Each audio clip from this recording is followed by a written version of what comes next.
Students हम लोग सिद्ध करने वाले हैं कि यहाँ पर जो हमारी संख्या 2 प्लस अंडर रूट 3 है वह एक अपरिमेय संख्या है। स्टूडेंट क्वेश्चन इंपॉर्टेंट है, प्रीवियस ईयर्स में पूछे गए हैं तो इस बार पूछे जाने की संभावना है। ठीक है, चलिए आप लोग इस संख्या को अपरिमेय संख्या कैसे दिखाओगे, हम लोग इसको क्या करेंगे, सिद्ध करेंगे। तो चलिए हम लोग सिद्ध करते हैं। तो स्टूडेंट्स कैसे सिद्ध करोगे, सबसे पहले आप लोग मान लीजिए, क्या मानना है कि यहाँ पर ये जो हमारी संख्या है वो क्या है, एक परिमेय संख्या है। तो लिखिए माना माना 2 प्लस अंडर रूट 3 एक परिमेय संख्या है। परिमेय संख्या है। और स्टूडेंट्स अगर आपके पास कोई भी परिमेय संख्या है तो उस परिमेय संख्या को आप P अपॉन Q के रूप में लिख सकते हैं। तो आप इस संख्या को P अपॉन Q के रूप में लिख दीजिए। तो कैसे लिखोगे, ध्यान से देखिए। आपकी संख्या क्या है, 2 प्लस अंडर रूट 3, और इसको इक्वल लिख सकते हो P अपॉन में Q के, जहां ये जो हमारा Q है, ये जो आप Q देख रहे हो ना, इसका मान 0 नहीं होना चाहिए। ठीक है, और P Q हमारी सह अभाज्य संख्याएं हैं। लिखिए P तथा Q सह अभाज्य संख्याएं हैं। सह अभाज्य संख्या है, लिख दीजिए।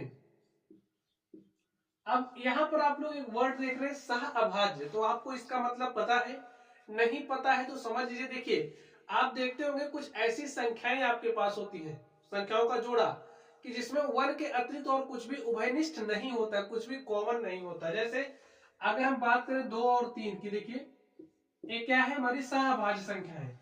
जब आप इसकी बात करोगे तो इसमें वन के अतिरिक्त और कुछ भी उभयनिष्ठ नहीं है, कुछ भी कॉमन नहीं है, तो ये हमारी क्या है, एक सहअभाज्य संख्या है। इसी तरीके से अगर हम 4 5 की बात करें, 6 7 की बात करें, तो ये सब हमारी क्या है, सहअभाज्य संख्या है। उसी तरीके से P और Q क्या है, सहअभाज्य संख्या है, कि इसमें वन के अतिरिक्त और कुछ भी कॉमन नहीं है। चलिए अब आप लोग ध्यान से देखिए, इसको कुछ आप इस तरीके से लिख सकते हो। ध्यान से देखिए, यहां पर लिखे अंडर रूट 3, और ये जो +2 है इसको बराबर के आप दूसरी तरफ भेज दो, तो आपको क्या मिलेगा, P अपॉन में Q, ए +2 बराबर के दूसरी तरफ आएगा, हो जाएगा -2। और आप इसको कुछ इस तरीके से लिख सकते हो, भाई इसको ऐसे पलट दीजिए, तो क्या होगा, P अपॉन में Q -2 is equal to under root 3। अब यहां पर आपको एक बात समझना है, ये जो हमारी P अपॉन Q है वो क्या है, एक परिमेय संख्या है। अगर इस 2 की बात करें तो ये भी हमारी क्या है, एक परिमेय संख्या है। यहाँ पर परिमेय संख्या बात आ रही है। अगर आपको परिमेय संख्या के बारे में ना पता हो तो वीडियो के डिस्क्रिप्शन बॉक्स में लिंक मिलेगा, आप लोग वहां से पढ़ लेना। ठीक है, तो ए हमारी क्या है, ए भी एक परिमेय संख्या है। और स्टूडेंट्स अगर आपके पास कोई एक परिमेय संख्या है, उस परिमेय संख्या में से दूसरी परिमेय संख्या को घटाओगे तो जो आपको रिजल्ट मिलेगा वो भी एक परिमेय संख्या ही होगी। लिख लीजिए, P अपॉन Q तथा 2 एक परिमेय संख्या है। एक परिमेय संख्या है। क्या होते, लिखिए, अतः इसका अंतर भी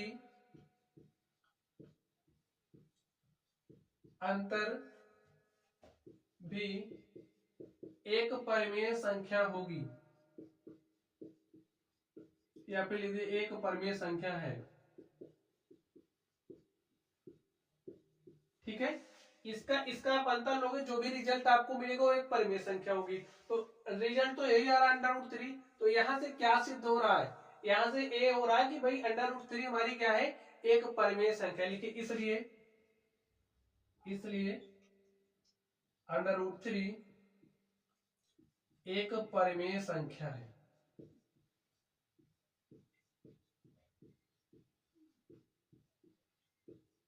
अब स्टूडेंट यहां से तो ये दिखा रहा है कि क्या है, √3 एक परमेय संख्या है, लेकिन आपको पता है कि √3 हमारी परमेय नहीं एक अपरमेय संख्या। इस तथ्य का क्या हो रहा है, विरोधाभास। लिखिए इससे इससे इससे इस तथ्य का विरोधाभास होता है, विरोधाभास होता है कि √3 एक अपरिमेय संख्या है।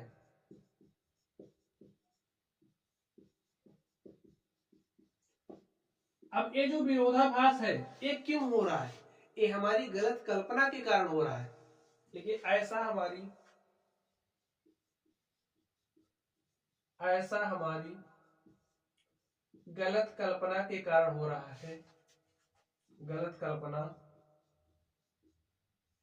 कि ये जो हमारा 2 + √3 है,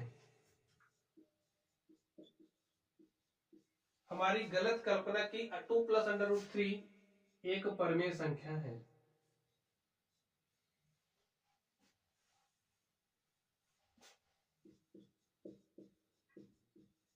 परमेय संख्या है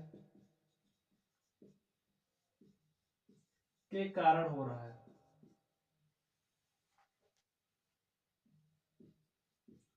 के कारण हो रहा है। ठीक है, अब लिखिए अतः इससे सिद्ध होता है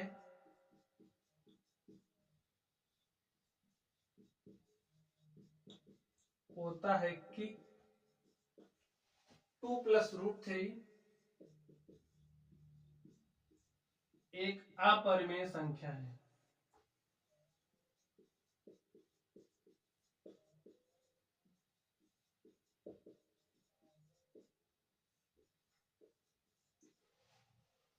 तो स्टूडेंट इस तरीके से हमने सिद्ध किया कि जो हमारा 2 + √3 है वो क्या है, एक अपरिमेय संख्या है। क्वेश्चन इंपॉर्टेंट है, आपके बोर्ड एग्जाम में पूछा जा सकता है, पहले पूछा भी गया है, तो आप लोग पढ़िएगा ध्यान से। चलिए आप लोग पढ़ते रहिए, अगर आप लोगों को कोई भी डाउट हो तो कमेंट बॉक्स में कमेंट करना।